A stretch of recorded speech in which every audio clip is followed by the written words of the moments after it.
Welcome to Abiding Refuge, a place to slow down, breathe deeply, and dwell in the wisdom of God. Today we continue our journey through Proverbs with chapter 6, a chapter filled with practical wisdom for daily life. It warns us against laziness, financial recklessness, dishonesty, and the traps of temptation. But beyond the warnings, this chapter reminds us of an essential truth. The choices we make each day shape the direction of our lives. Are we walking with diligence, integrity, and wisdom, or are we falling into habits that will lead to regret? Take a deep breath. Let's quiet our hearts before the Lord as we reflect on Proverbs 6 and the path of diligence. The danger of reckless decisions. My son, if you have become a guarantor for your neighbor, or have given a handshake for a stranger, if you have been ensnared by the words of your mouth, caught by the words of your mouth, then do this, my son, and save yourself. Solomon begins with a warning about financial recklessness, specifically the danger of making careless commitments. In biblical times, becoming a guarantor meant taking responsibility for someone else's debt. If they failed to pay, you were responsible. The lesson here is about being mindful of the commitments we make. Do we speak too quickly and later regret it? Do we make promises without thinking through the cost? Are we trapped by our own words because we weren't careful in what we agreed to? Solomon urges us to act immediately when we realize we've made a mistake. Go, humble yourself and plead with your neighbor. Do not give sleep to your eyes nor slumber to your eyelids.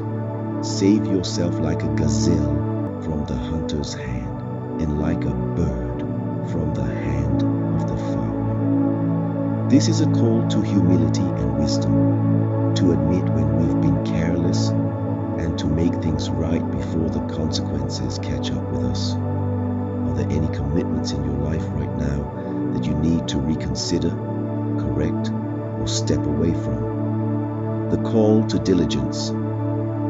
Go to the ant, you lazy one. Observe its ways and be wise, which, having no chief, officer, or ruler, prepares its food in the summer and gathers its provision in the harvest.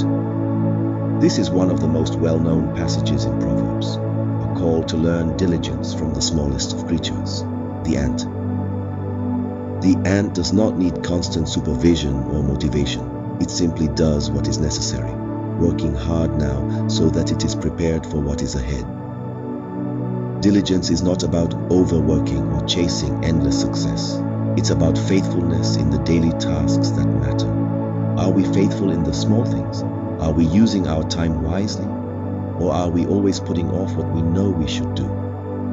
Are we cultivating habits that will prepare us for the future? Or are we sleeping through opportunities? Solomon warns about the danger of complacency. How long will you lie down, you lazy one? When will you arise from your sleep? A little sleep, a little slumber, a little folding of the hands to rest. Then your poverty will come like a drifter, and your need like an armed man. This is not just about work. It's about spiritual diligence as well. Are we diligent in prayer and seeking God's wisdom? Are we active in guarding our hearts, or are we letting small compromises slip in? Diligence in faith, relationships, and daily responsibilities prepares us for the future. What small act of diligence can you commit to today? The character of the wicked. A worthless person, a wicked man, is one who walks with a perverse mouth, who winks with his eyes, who signals with his feet, who points with his fingers, who with perversity in his heart continually devises evil, who spreads strife.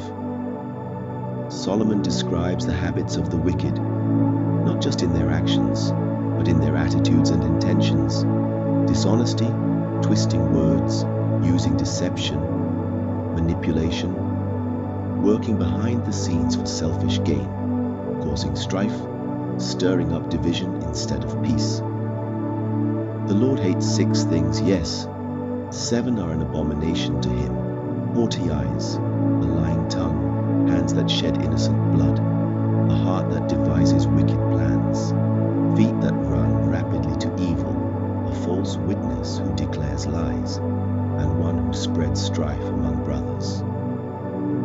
It's easy to think of wickedness as extreme acts of evil, but notice what is included here: pride, lying, spreading division. These are subtle habits that, left unchecked, distance us from wisdom and righteousness. Are there any small attitudes or habits in your life that need to be corrected before they take root? The warning against temptation. My son, comply with the commandment of your father, and do not ignore the teaching of your mother. Bind them continually on your heart, tie them around your neck.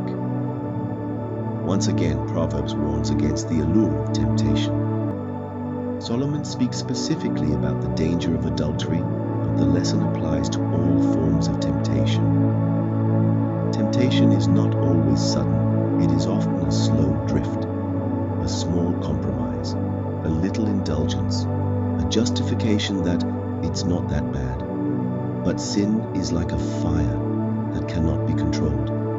Can anyone walk on hot coals and his feet not be burned?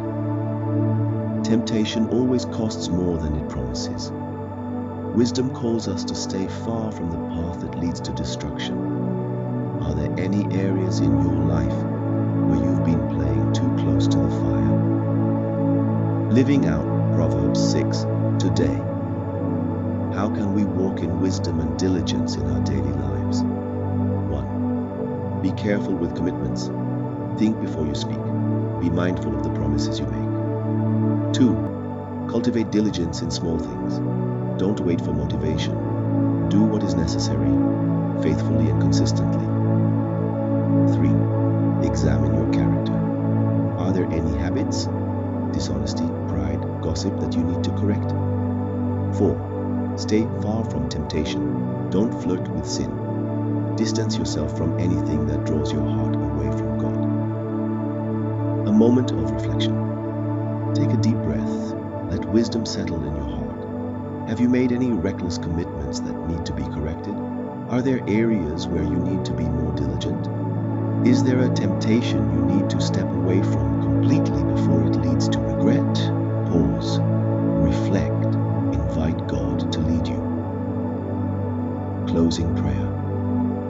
Father, teach us to walk in wisdom. Give us diligence in the work you've set before us. Help us to be careful with our words and commitments. Keep our hearts from temptation. Shape us into people of integrity and lead us on the path of righteousness. Amen. Thank you for spending this time in reflection. If this message brought you peace, subscribe and join us again at Abiding Refuge. May wisdom be your guide, and may you always find rest in God's presence.